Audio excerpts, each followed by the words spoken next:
Salut, bienvenue dans cette série de vidéos où nous allons aller à la rencontre des artisans du bâtiment. Dans celle-ci, on va découvrir les métiers liés au confort de vie. Et pour ça, on va aller voir Didier, carreleur, Alexandre, plombier chauffagiste, Alexandra, peintre et enfin Baptiste, plâtrier plaquiste. C'est parti.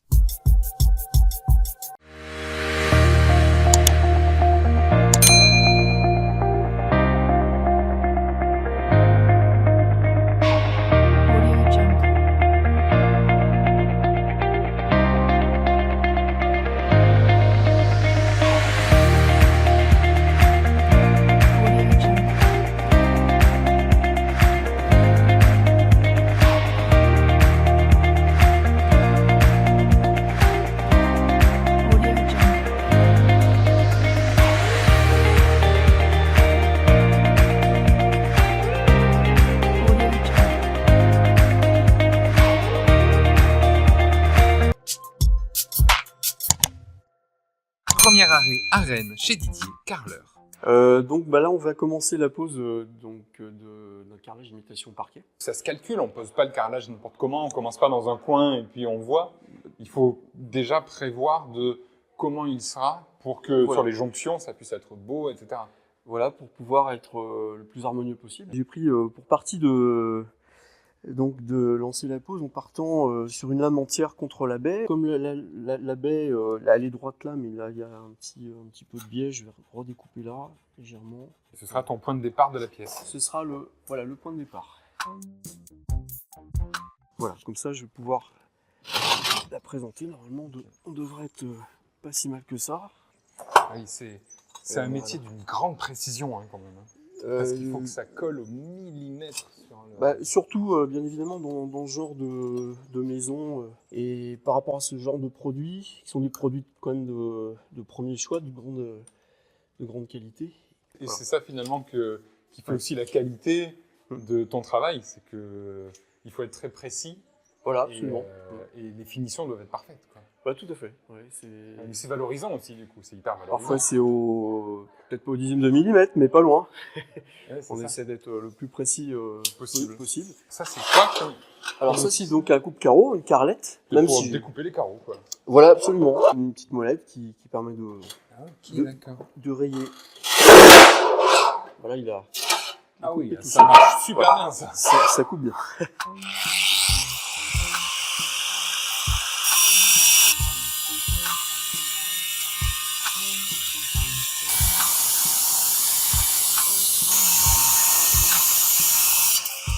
Ah oui, si je ne me suis pas trompé, normalement ça devrait parfaitement.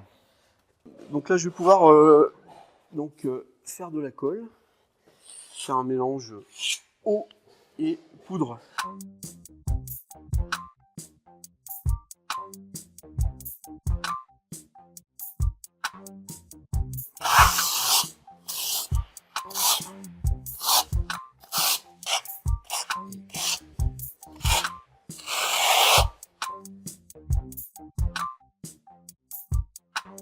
On insère les cales dans ces petits tunnels. En fait. Ok, d'accord. Et ça fait que ça va les aplatir au sol. Enfin, ça va les... Voilà, ça va les mettre à niveau entre eux, en fait. C'est à ce moment-là que tout se met en place. Tout se met à niveau. Voilà, bon, pour le départ de cette pièce. Trop bien. Et après, il faudra faire tout le reste jusqu'à ce que ce soit fini, quoi, finalement. Terminé. Ouais, voilà. Absolument.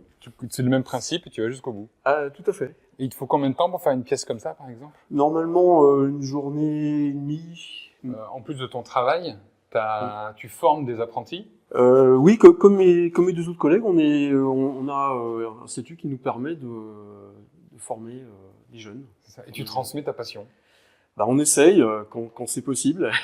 On essaye quand la personne est réceptive et quand elle veut bien, effectivement, aller dans le bon sens. Mais ça doit être génial aussi de pouvoir transmettre comme ça ton savoir-faire, ta passion, ce qui te plaît à une nouvelle génération. Oui, mais ce qui est bien, c'est que quand on transmet, en fait, on réapprend un peu aussi. Du moins, on consolide, je pense, des connaissances et puis un savoir-faire. C'est un fait que c'est un métier qui est très exigeant, mais il n'y a pas que ça. Je pense que dans le bâtiment, il y a énormément de métiers qui demandent beaucoup de patience. C'est vrai qu'il en faut énormément. beaucoup de minutie et beaucoup d'endurance aussi, parfois. C'est aussi un challenge, du coup. Oui, c'est un peu un challenge, ouais. Ouais. C'est comme ça que je l'ai qualifié Ouais, c'est ça. quand j'ai voulu faire ce métier, parce que j'ai fait sur le tard. Je l'ai pas fait en apprentissage classique, Ok. comme beaucoup de jeunes le font. J'ai commencé ce métier, j'avais 35 ans. Voilà. C'est ça, ça fait partie des métiers où du coup on voit vraiment les choses évoluer Absolument. et c'est très satisfaisant, je pense. Ouais, c'est satisfaisant, oui, c'est vrai. Après Didier, on reste à Rennes pour rendre visite à Alexandre. Je suis plombier chauffagiste. Et j'ai pu suivre Alexandre sur un de ses chantiers. Vous refaites toute la maison ou c'est à une installation à faire particulière? Alors là, donc on refait toute la maison. Ah, ok. Il n'y avait pas le chauffage, c'était un chauffage électrique avant. Ok. Donc on a repassé des tuyaux partout en sous-sol pour recréer des radiateurs à l'étage Ah, d'accord. et créer une chaudière gaz au fond avec l'alimentation qui est dehors en fait. Et l'un des cœurs de son métier, c'est ce qu'on appelle la brasure, à ne pas confondre avec la soudure. La soudure, c'est sur l'acier, donc c'est un mélange. On soude, quand on soude, on met en fusion le tube et la baguette, qui sont de la même matière généralement. Et la brasure, en fait, c'est une autre matière qu'on fait fondre sur le cuivre. Un peu comme l'étain. C'est ça. L'étain, c'est une brasure. Ça demande beaucoup de précision, ça, du coup, quand tu... Oui, tu après, brases comme ça. voilà, c'est plus une habitude, en fait. Sur la brasure, c'est une habitude. Alors là, quand c'est, on va dire, à l'établi, il n'y a pas trop de risques. Ouais. Parce qu'on voit ce qu'on fait, mais sinon, en fait, on soude beaucoup aussi Directement en sur position, place. sur place. Et donc là, il faut Ah oui. avoir l'habitude de Se de contorsionner. C'est ça. Ouais. Ça peut être un peu sport, des fois.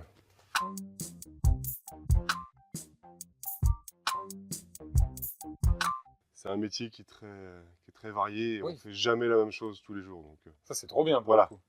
il n'y a pas de routine. C'est ça. Il n'y a pas de routine. Il y a plusieurs matériaux. Comme là, je vais faire du sertissage sur du plastique. Ok. Ah oui, c'est ça. Tu travailles tout, quoi. Tous les matériaux. C'est ça. Et donc là, je vais raccorder. En fait, c'est les raccords de jonction entre les deux matériaux. Le chauffage, c'est le cuivre. Et le plastique, là, c'est pour l'alimentation de la salle de bain qui sera à l'étage. Au chaud, La au salle de froid. bain, voilà. Ok, d'accord.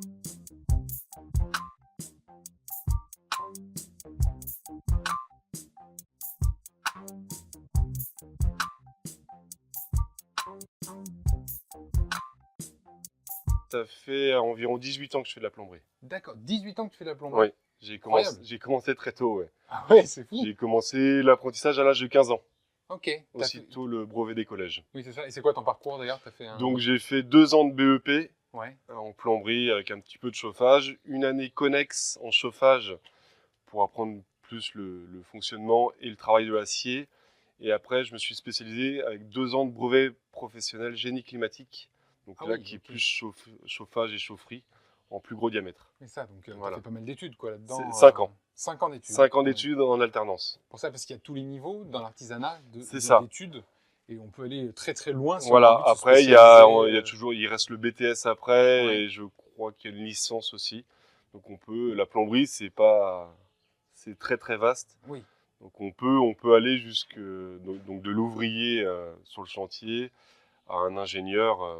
C'est là que moi j'ai fait 5 ans d'apprentissage et donc c'était pour moi la meilleure école, c'est l'apprentissage parce que du coup on voit vraiment le terrain et on a l'école qui apporte tout ce qui est un peu plus technique. Et en fait, pour avoir la main-d'œuvre, on va dire, de demain, il faut les former aujourd'hui. Bien sûr. Donc, du coup, j'apporte ma pierre à l'édifice aussi en formant un apprenti pour peut-être pouvoir l'embaucher aussi plus tard. Bien sûr. Qu'est-ce que tu aimes dans ton métier? La diversité, donc c'est-à-dire que tous les jours, on ne fait jamais la même chose. Là, on rénove une maison entièrement en plomberie chauffage. Ce matin, je vais dépanner un WC. Demain, je vais raccorder un chauffe-eau sur une chaudière bois. Ok. Donc, c'est jamais la même chose. Après-demain, c'est une salle de bain.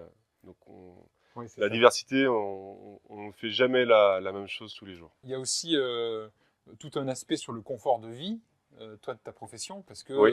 tu apportes l'eau chaude aux gens, tu apportes l'eau aussi en général, Oui. les sanitaires, etc. Ça aussi, ça a un côté qui te tient à cœur. On est plus dans le lot technique qui fait la distribution. Et donc c'est vrai que on apporte du confort aux gens. Alors à l'époque, il y avait une seule salle de bain, un seul WC Oui. par maison. Maintenant, ça commence à avoir de plus en plus, donc des suites parentales avec des salles de bain. Donc c'est vraiment un confort pour les clients et aussi un confort pour toute la famille, parce que du coup, d'avoir plusieurs salles de bain, Bien sûr. la famille est mieux lotie, quoi. Direction Clermont-Ferrand pour y rencontrer Alexandra, peintre.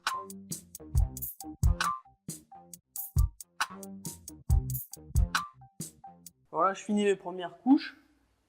Et après, je vais re-suivre, voir s'il n'y a pas des... Voilà, vous voyez, là, il y a des petits trous, des choses comme ça. Ouais, pour des les petits finitions, trous, voilà, je vais reboucher tout ça. Et après, je passerai à la deuxième couche. Après. Ça, c'est de la peinture glycéro, Oui. vous l'avez dit? Ça, c'est la glycéron. Alors, les peintures glycéron, moi, je les utilise surtout pour les boiseries. Ouais. Pour moi, je trouve que c'est ce qui tient le mieux. Et après, tout ce qui est peinture acrylique, sur les murs, j'ai mis la peinture acrylique. Au niveau des plafonds aussi, c'est pareil.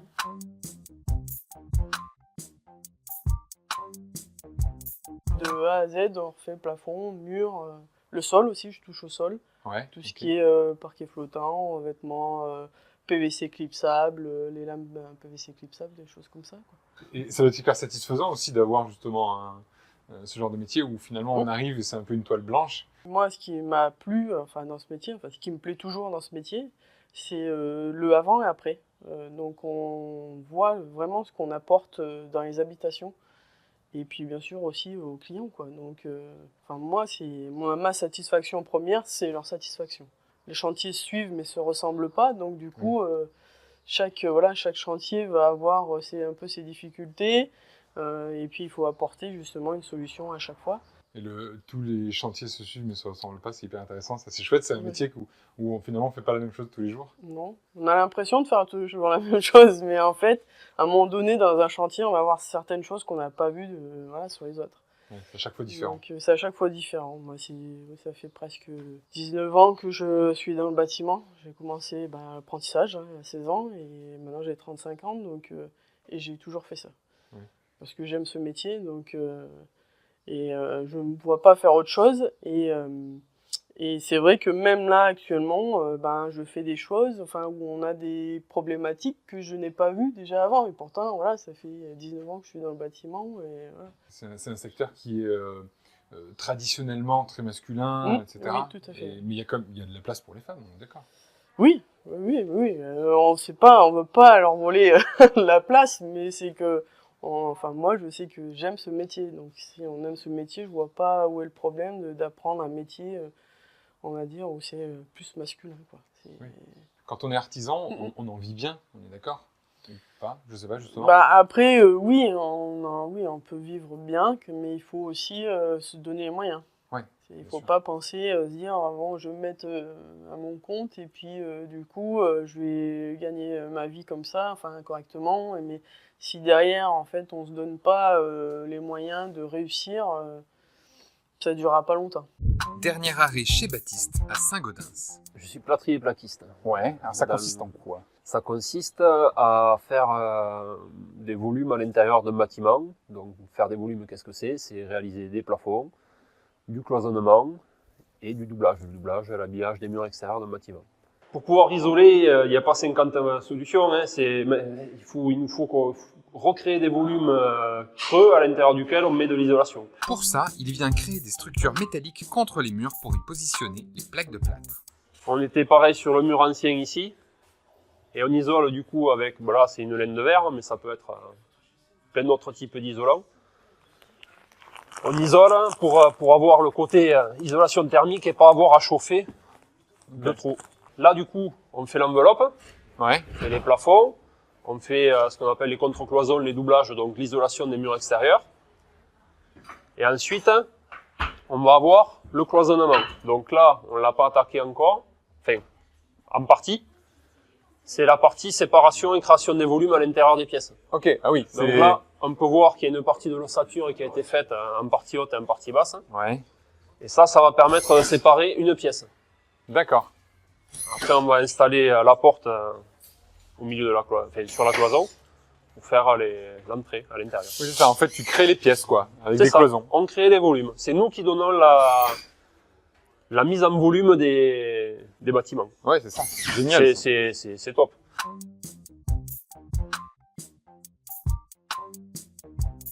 C'est un métier où on est obligé de travailler de manière étroitement liée avec les plombiers. Bah oui, Ils ont forcément. leur réseau à passer.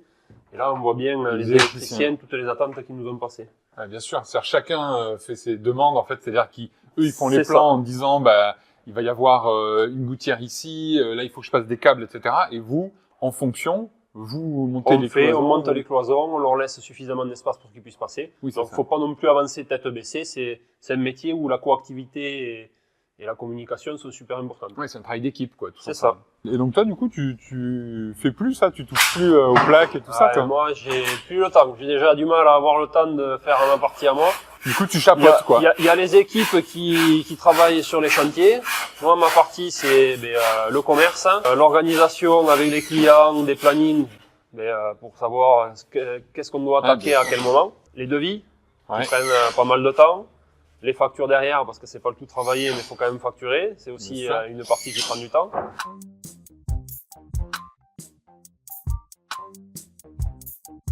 Ça fait combien de temps que tu fais ça? Alors, combien de temps que je fais ça réellement? Ça va faire 12 ou 13 ans. Après, j'ai grandi là-dedans. C'est une entreprise familiale. Ouais. Le bâtiment, pour moi, c'est le seul et unique métier qui existe.